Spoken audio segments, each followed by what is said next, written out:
Welcome to Mediocre Gaming, and today we're playing Stranded: Alien Dawn. Well, good morning, good afternoon, and good evening. I'm Zarel. Let's get to it. So today we're continuing, or trying to, survive, but before we get to that, if you like this video, give it a thumbs up, smash that subscribe button, and ring that bell to be notified of all future episodes as soon as they go live. So let's get into it. First of all, let's have a moment of silence for Umanir, who passed due to hypothermia while he was on expedition. All right, now that the moment has passed, can I just say that guy was such a pain to keep happy while he was around. He was useful around the camp. He did some things, and he was the best at some of the things. And now, as you can see, I'm trying to modify the activities priority schedule for the survivors so that they still pick up the slack where he was doing most of the work. So, unfortunately, I don't know that there's any way to recover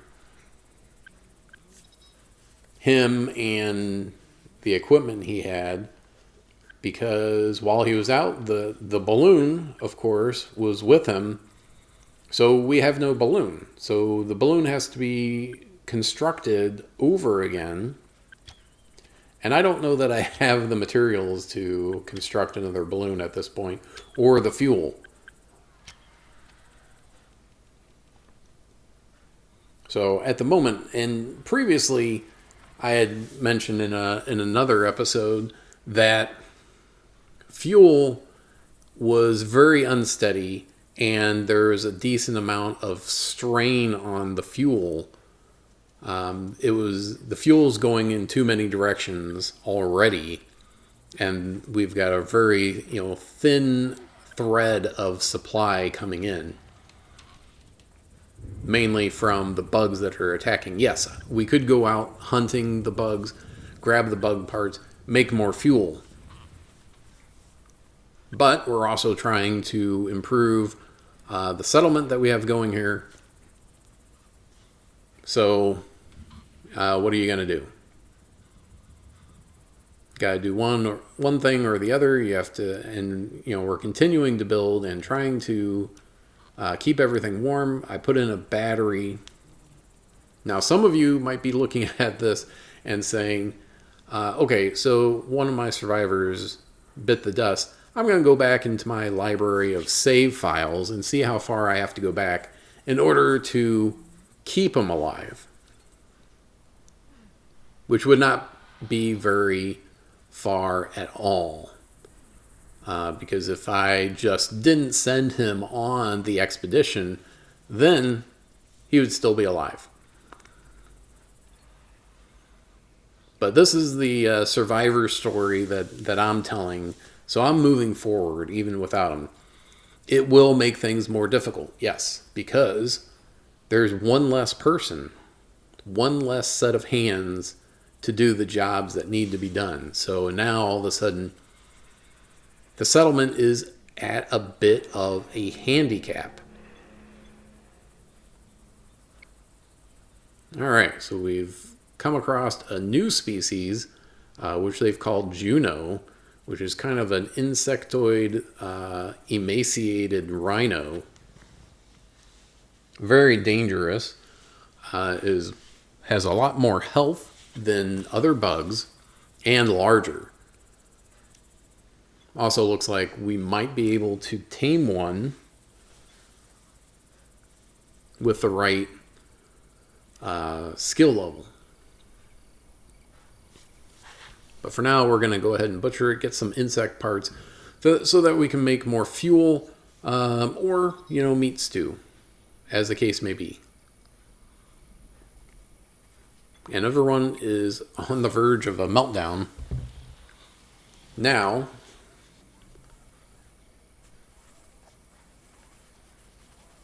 can take a look to see, where the minuses are, and then switch some things around. if possible. If not, then yeah, some of these, probably when the attack happened and I drafted them, they'd pretty much drop everything. So it's not good enough just to have a foundation. They want actual floors on top of the foundation, which I didn't realize. I would see the cave dweller thing every so often and see a negative next to it, and I would be like, what the heck is that? Why are they upset about having a house? And it's like, oh, there's a floor, but there's no flooring. I think I have enough lumber to do the wood parquet. You can do other things, just look at kind of the supply, how much you have of different materials, and then make a decision based on that.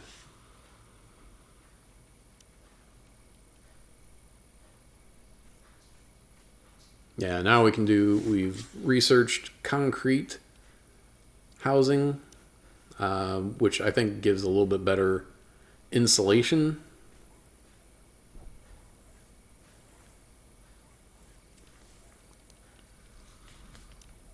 So two things you look at are the integrity, so how many hit points everything has, and then of course also the thermal insulation for things like houses. Floors, roof, and walls. They all have and then I looked at rooms. Creating a room, of course, is going to reduce the overall floor space. I realize that the survivors would prefer to have their own individual rooms, but that's just not in the cards right now. I was lucky enough to be able to build this house in time before winter hit. And, you would think the survivors would just be happy with that. No. They want a parquet floor. Next thing you know, they're going to want marble countertops and faucets and toilets.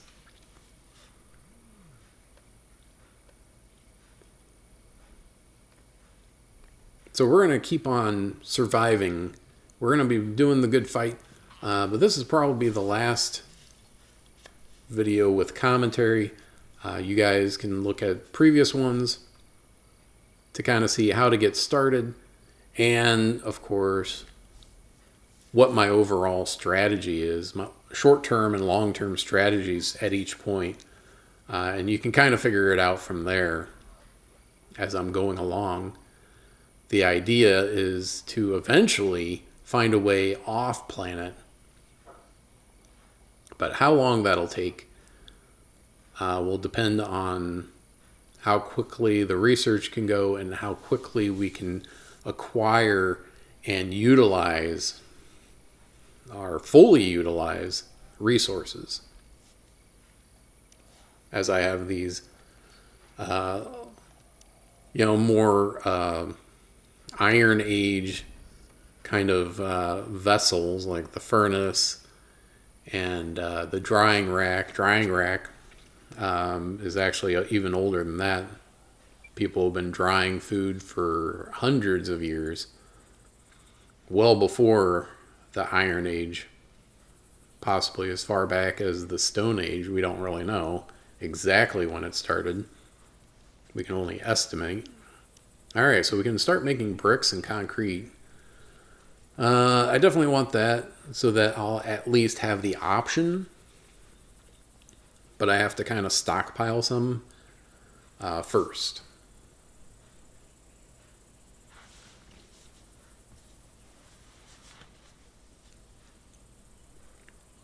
And concrete is actually better. It only needs stone, and you're basically doubling.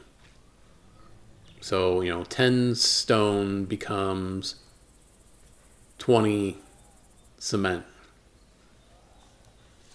So your utility goes a lot farther by taking stone and turning it into cement. The downside of that is that there's only so much stone. You can't farm stone. Once the stone around you is depleted, you have to go further and further out in order to get more.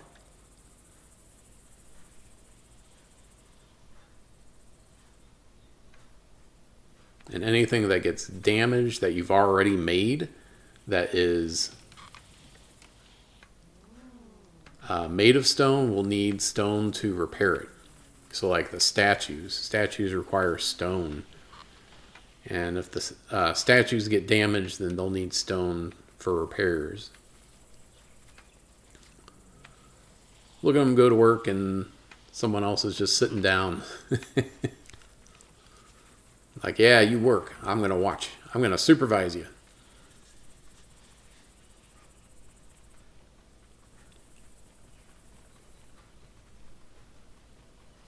So, I mean, so far, everything is okay.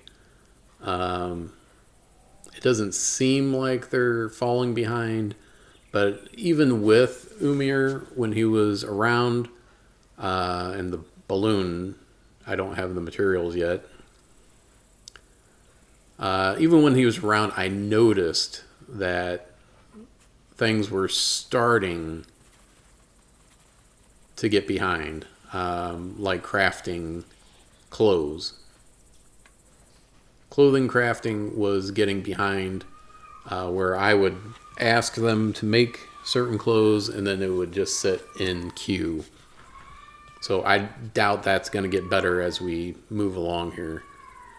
I like the little snowman, and I can only assume one of them came out to do that, which is a nice little Easter egg, I guess. Something that I wasn't really expecting. I assumed that winter, snow on the ground, no snow on the ground, snowing, not snowing. So anything, just colder temperatures is the only thing I was expecting. Having snow on the ground. There's a lot of detail put into the game. Like the colors of the plants.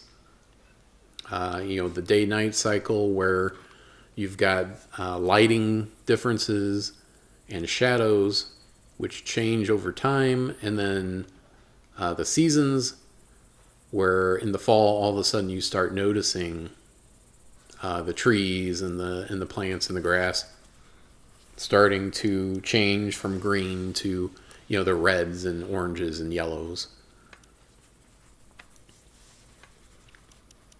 All right, get the flooring up so they can stop feeling like they're living in a cave.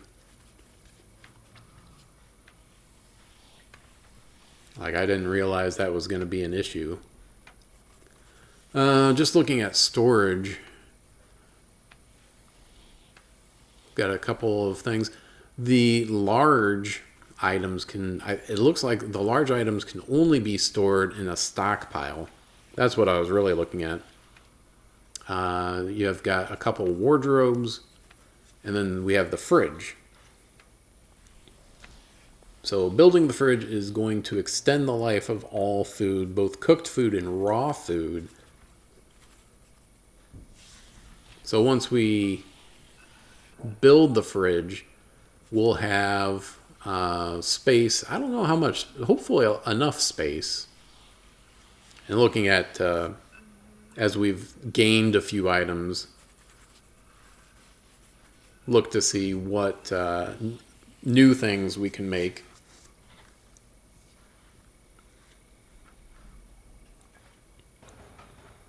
Things like emergency rations last a really long time. However, nobody likes them. But you can cook an emergency ration, which will increase the survivor's happiness, which of course is always a good thing. There we go. So looking at the refrigerator, we want to store only food in there, of course. We're still on the stove. Kind of looking it through. Every so often you have to recheck everything to make sure it's still things that are relevant.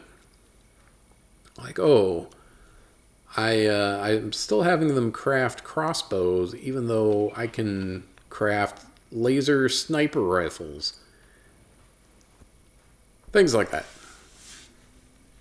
But the same thing with recipes. You don't want to be making a recipe, or you don't want to prioritize, I should say, recipes that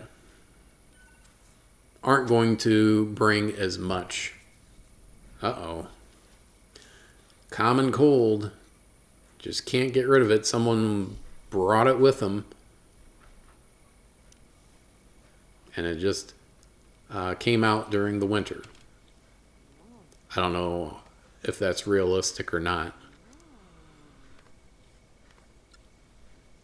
Are we always carrying the cold virus with us?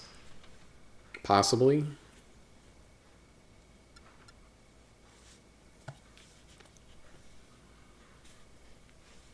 And then it just became active because her immune system was suppressed because of the weather?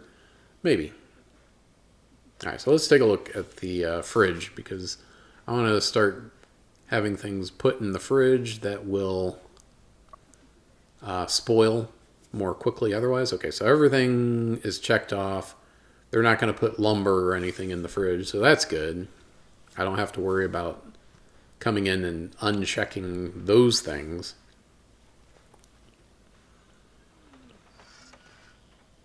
So raw food and cooked food. And then if it becomes a problem, we can always come back and say, you know what? Maybe not the raw food. So we're going to say we don't want any food in the stockpile. We want all the food moved over from the stockpiles to the refrigerator. Because so as I've mentioned before, food or just about anything that is left outside will eventually degrade. If you have it under a roof, it'll last longer or indefinitely if it's things like lumber. Now, food will go bad very quickly if it's left outside. Even under a roof, it'll eventually go bad. Putting it into the refrigerator is going to extend it out even more. And then, if we had a freezer, most food in the freezer will last forever. So whenever it gets pulled out, whenever it's needed, then it'll start to degrade. So we're going to put in a wardrobe here, and then once that's built, we're going to have them move all equipment into the wardrobe.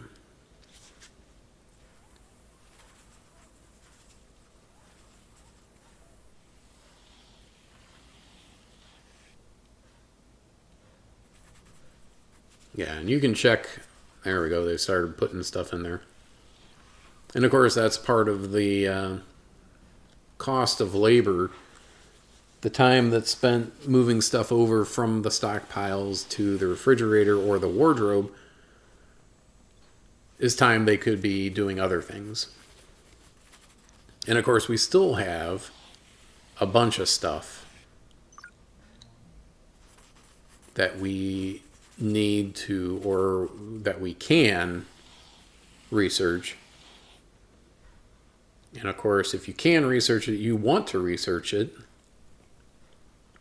because that's progress towards kind of the end game. Yeah, look at those snowmen. That's hilarious. I kind of wish I could have watched them build it. I didn't realize they were doing it. All right, building the wardrobe, it looks like.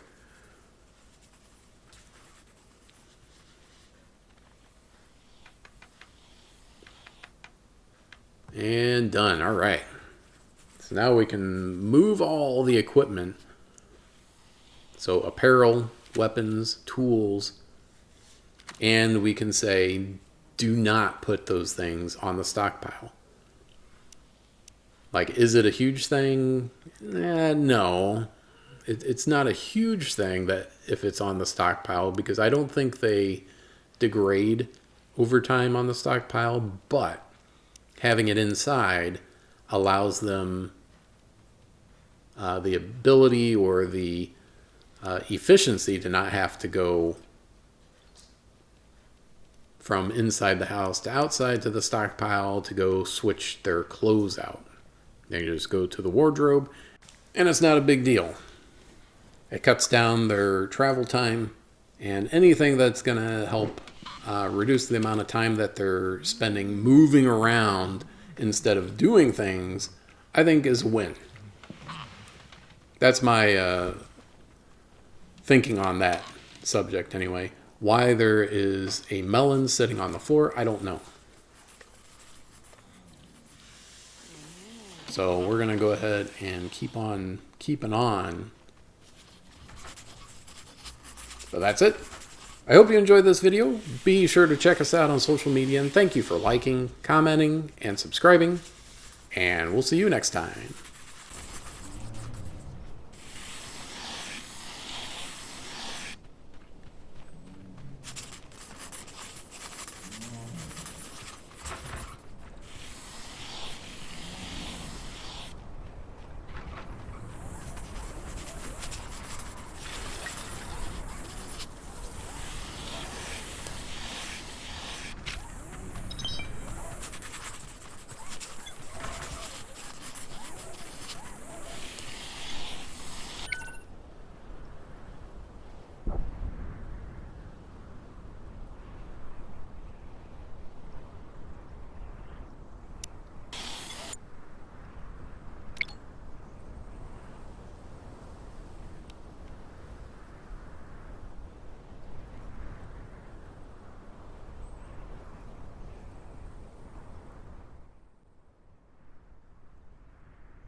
プレイステーション